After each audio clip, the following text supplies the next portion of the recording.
स्पष्ट जवाब दो, आप अपनी ही बनाई हुई एमएसपी की कमेटी को जो प्रस्ताव है उसको आप लागू करते हो या नहीं करते हो? उस कमेटी बनी हुई है, अब दूसरी कमेटी बनाने की देश को जरूरत नहीं है और ना देश के पास में इतना टाइम है। अब तो करी, बात तो ठीक करी कि मैं वापसी ले रहा हूं, लेकिन उसके बाद में भी इन किसानों को भी बांटने का काम करा कि कुछ लोग, हम कुछ लोग हैं, हम कुछ लोगों को समझाने में नाकाम रहे। तो करीब 12 महीने का टाइम लगा कुछ लोगों को अपनी बात समझाने में कि जो एक कानून आप लेकर आए हैं, इस कानून से देश के किसान, गरीब, दुकानदार, उनको नुकसान होगा। मैं प्रेस के लोगों से भी एक बात कहना चाहता हूं कि आप भी अपने स्कूल का नाम बता दो कि आपको भी कौन से स्कूल में ट्रेनिंग दी जाती है।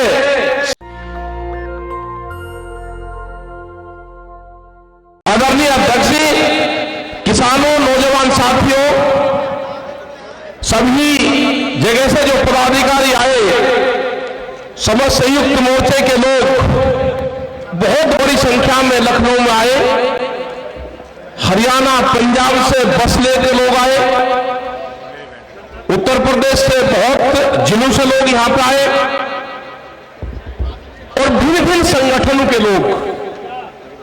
इस आंदोलन की यह खूबसूरती रही है कि इसने कभी किसी के झंडे से ऐतराज नहीं करा कि कोई कैसे ही झंडा लगा लो। ये जो रंग बिरंगे झंडे आपको दिखते हैं, एक साल में जो आपस का जो गठबंधन बना है, ये जो खूबसूरत गठबंधन बना है कि कोई कितने भी झंडे लगा लो, कोई किसी का भी झंडा पकड़ लेता है, क्योंकि सबके मुद्दे एक हैं। पहले हम दिल्ली में आंदोलन करते थे तो अलग अलग संगठन पे करते थे, अलग अलग बैनर पे करते थे, लेकिन जो अब के जो मसले हुए, जो भारत सरकार के खिलाफ एक आंदोलन चला, उसमें सब लोग एकजुटता उसने दिखाई। एक साल लगा हमको अपनी भाषा में अपनी बात कही,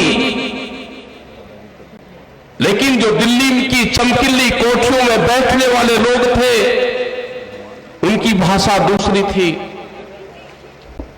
उस भाषा का ट्रांसलेट करने में,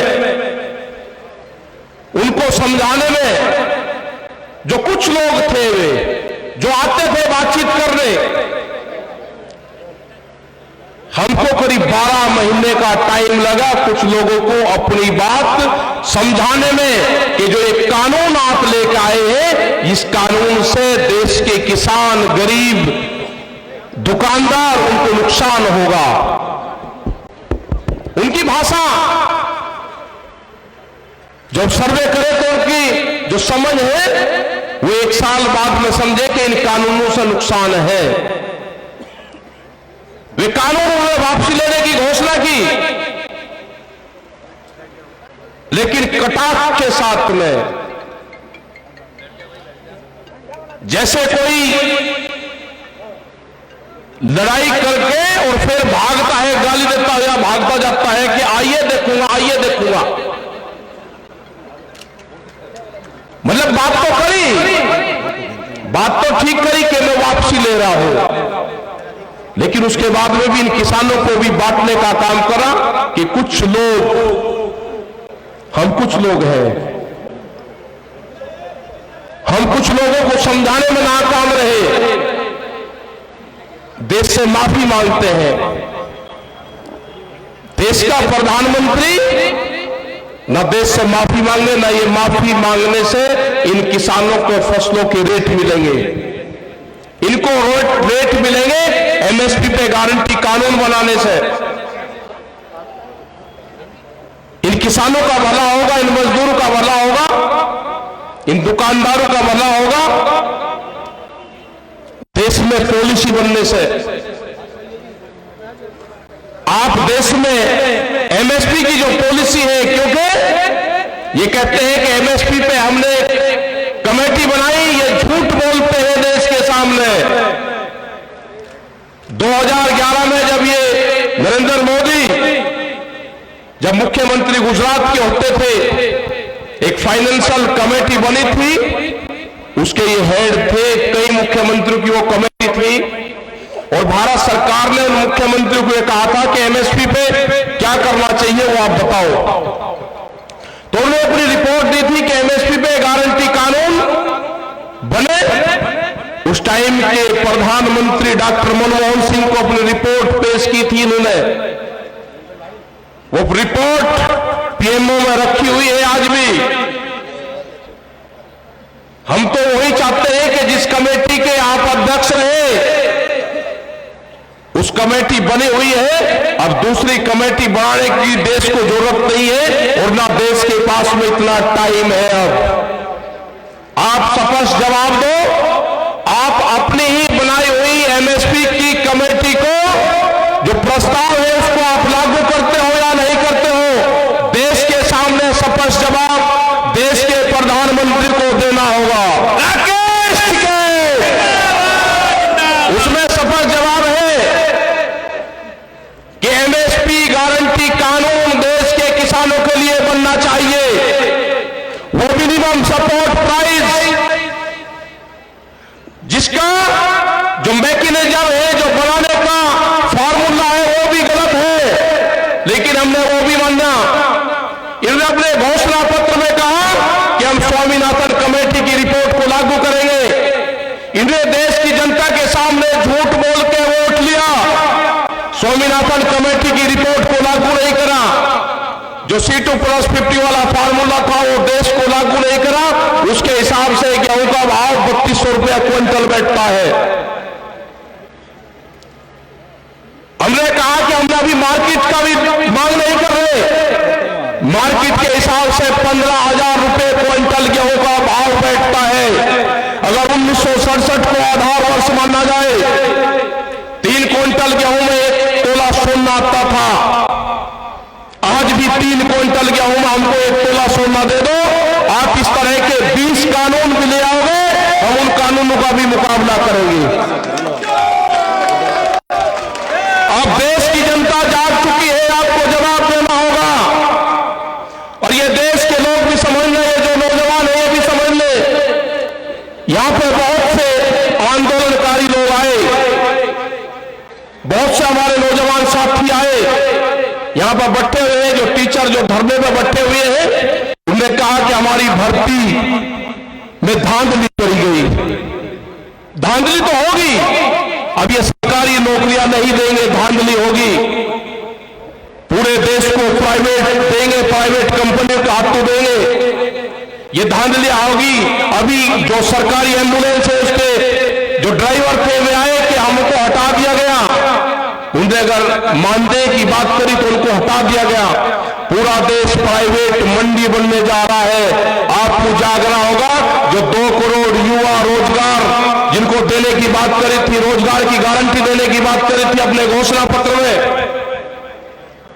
वे 14 करोड़ नौजवान तैयार रहे। संघर्ष जारी रहेगा। भी संघर्ष विश्राम की घोषणा हमने नहीं करी, संघर्ष विश्राम की घोषणा भारत सरकार ने करी।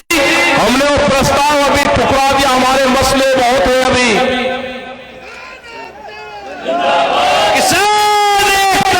हमारे मसले बहुत है। गांव की जमीनें बेची जा रही है, जो भी गांव समाज की जमीनें है, भारत सरकार प्रस्ताव लेकर आगे कि ये जमीनें कंपनी आरएसएस के लोग बनाएंगे, उनको 99 साल की पट्टे पर जमीन दी जाएगी, मंडी बेची जाएगी।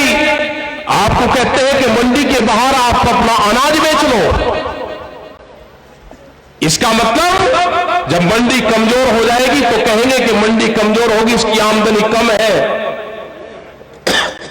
उन मंडियों की जमीन को बेचा जा रहा है। आप भूल जाएंगे हिंदू मुसलमान में, आप भूल जाएंगे सिख हिंदू में, आप भूल जाएंगे दूसरे मामलों में, आप भूल जाएंगे जिन्ना में। आप तो उसमें लगे रहे। ये देश को बेचने का काम करेंगे, आपको हिंदू मुस्लिम और जिन्ना में उलझाने का काम करेंगे, और ये देश बेचने का काम करेंगे। मैं प्रेस के लोगों से भी एक बात कहना चाहता हूं बता दो कि आपको भी कौन से स्कूल में ट्रेनिंग दी जाती है। सारे प्रेस के लोग या तो हमारे बीच में आते नहीं, और जब भी हमारे बीच में आते हैं तो क्वेश्चन एक रहता है, आपका ड्रेस कोड क्या है, आपके स्कूल का नाम क्या है, आपका कौन से स्कूल में ट्रेनिंग देके भेजा जाता है। एक छोटे से बड़ा प्रेस के लोग एक क्वेश्चन साला कुछ नहीं करते। आज भी पिछले 3 दिन से ये कह रहे हैं कि सरकार ने कानून वापसी ले लिया, आपको विश्वास नहीं है। हम कह रहे हैं कि हमारे मसले और भी हैं। एमएसपी पे गारंटी कानून, सीड बिल, पोल्यूशन वाला बिल, दूध की पॉलिसी लेकर आ रहे हैं। उन्होंने कहा है कि 22 रुपया लीटर दूध हम गांव में बेचेंगे, बड़ी कंपनियां आनकर बेचेगी। उसी के साथ में बिजली अमेंडमेंट बिल लेकर आ रहे हैं। उसमें है कि किसी के पास में 2 पशु होंगे तो कॉमर्शियल कनेक्शन लेना पड़ेगा, तो दोनों का कनेक्शन मिलता है। दूध की पॉलिसी का और पशु को कैसे मारा जाएगा, दोनों का कनेक्शन एक है। ये खेती छीनने का प्लान है, इस पे आप लोग ध्यान रखना। हमारे मसले 3 नहीं है जो 17 कानून और पार्लियामेंट में आ रहे हैं, वो भी हमारे मसले हैं।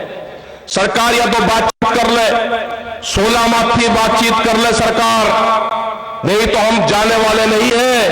ये आंदोलन हमारा पूरे देश भर में चलेगा, हम उनकी खिलाफत पूरे देश भर में करेंगे। पूरा संयुक्त मोर्चे के लोग पूरे देश में मीटिंग करेंगे। अरे पीछे तक कहां जो आपकी कारगुजारी है वो बताएंगे हम, हट जाओ एक वो बताएंगे हम। आप नहीं मान लोगे, आपके खिलाफ मूवमेंट चलेंगे, पूरे देश भर में आंदोलन चलेंगे। यही हाल पुलिस वालों का हुआ। बैठ जाओ, बैठ। पुलिस में 30-30 हजार रुपए में आप नौकरी करवाओगे 24-24 घंटे की। उनकी सैलरी भी बढ़नी चाहिए, एक टीचर के बराबर उनकी सैलरी होनी चाहिए। ये भी हमारे इशू है, हमारे बहुत से मामले हैं। करता है ये चलती रहेगी, पूरे देश भर में मीटिंग हमारी चलती रहेगी। अजय टैनी की गिरफ्तारी ये प्रमुख मुद्दा हमारा है। और ये ध्यान से सुन लेना, वहां का प्रशासन ध्यान से सुन लेना, अगर अजय टैनी ने वहां पे मिल का उद्घाटन किया तो उस मिल का गन्ना नहीं जाएगा, मिल का गन्ना जाएगा डीएम के ऑफिस में। मिल का गन्ना हमको कितना भी नुकसान झेलना पड़े, जो किसान संयुक्त मोर्चे के साथ में है, वो मिल का गन्ना डीएम के ऑफिस में जाएगा और डीएम के ऑफिस से गन्ना मिल में जाएगा। ये ध्यान से सुन लेना, ये बर्दाश्त नहीं करेगा किसान। और हम 7 तारीख के बाद में 3 दिन लखीमपुर खीरी में रहेंगे, उन शहीद परिवारों से मिलेंगे, जो किसान हमारे जेल में गए उनसे मिलेंगे। ये हमारे 3 दिन के प्रोग्राम हम वहां पर रखेंगे। तो आप जाके प्रशासन को कह दो, विरोध नहीं करना, सिर्फ प्रशासन को कह दो कि टैनी आएगा तो गन्ना डीएम के ऑफिस में लेके जाएंगे। संघर्ष होने दो, संघर्ष होने दो, आप जो भी होगा। मतलब उसको हीरो बनाना चाहते हो, अब कातिल से उसको हीरो बनाना चाहते हो, वो हीरो बनेगा, आगरा की जेल में बनवाएंगे उसको हीरो। राकेश टिकैत संघर्ष करो। अगर कश्मीर के आतंकवादी आगरे की जेल में आ सकते हैं तो किसानों का हत्यारा वो भी आतंकवादी है, वो भी आगरे की जेल में जाएगा। हमारे मसले बहुत हैं, सरकार हमसे बातचीत कर ले, बातचीत से इसका समाधान निकाल ले। जिस हिसाब से देश के प्रधानमंत्री ने बातचीत करी,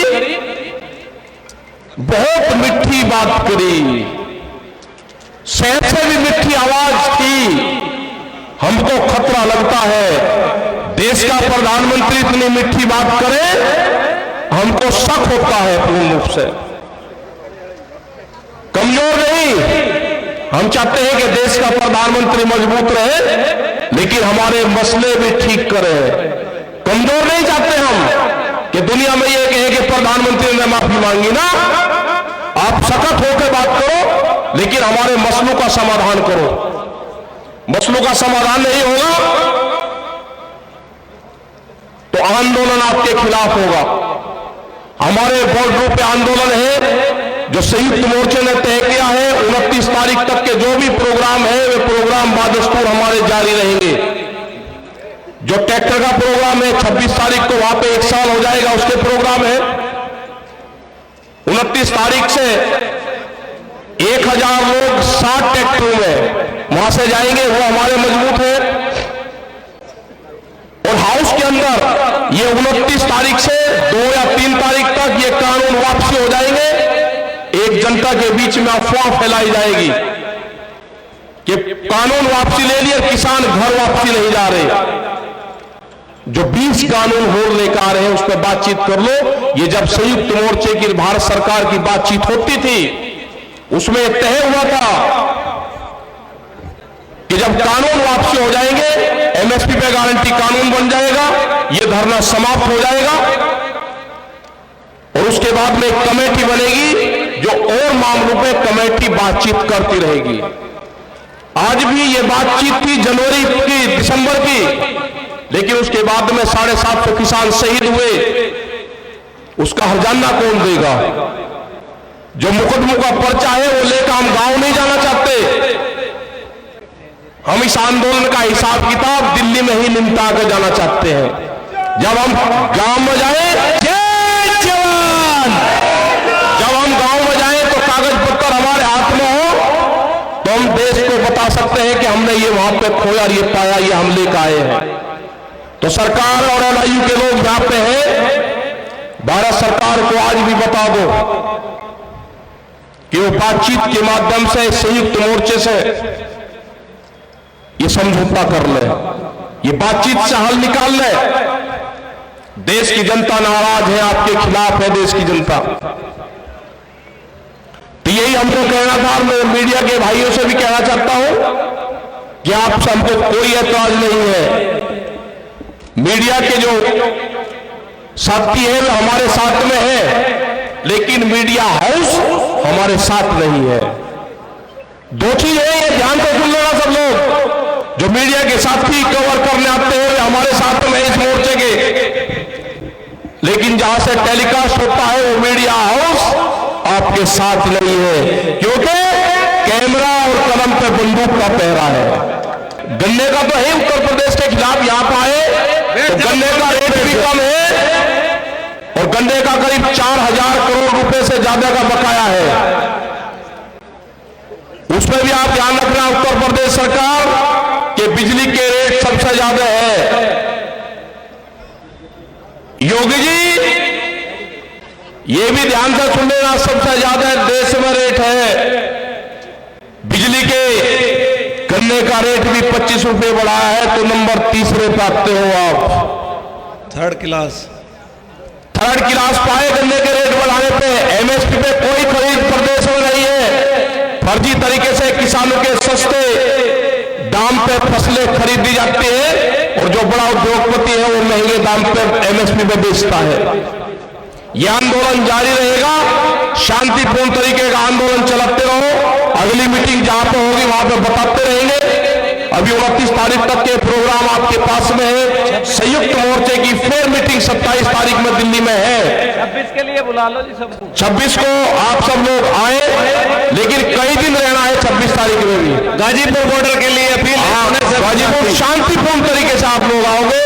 धन्यवाद। जय हिंद, जय भारत, जय संयुक्त मोर्चा, जय लखनऊ। नेशनल दस्तक की आपसे गुजारिश है कि अगर इसको बचाना चाहते हैं तो नेशनल दस्तक को सब्सक्राइब करने के लिए रेड कलर के सब्सक्राइब बटन को दबाएं, फिर बेल आइकन की घंटी दबाएं। नेशनल दस्तक को बचाने के लिए बहुत जरूरी है कि हर खबर को शेयर करें, लाइक करें, कमेंट जरूर करें।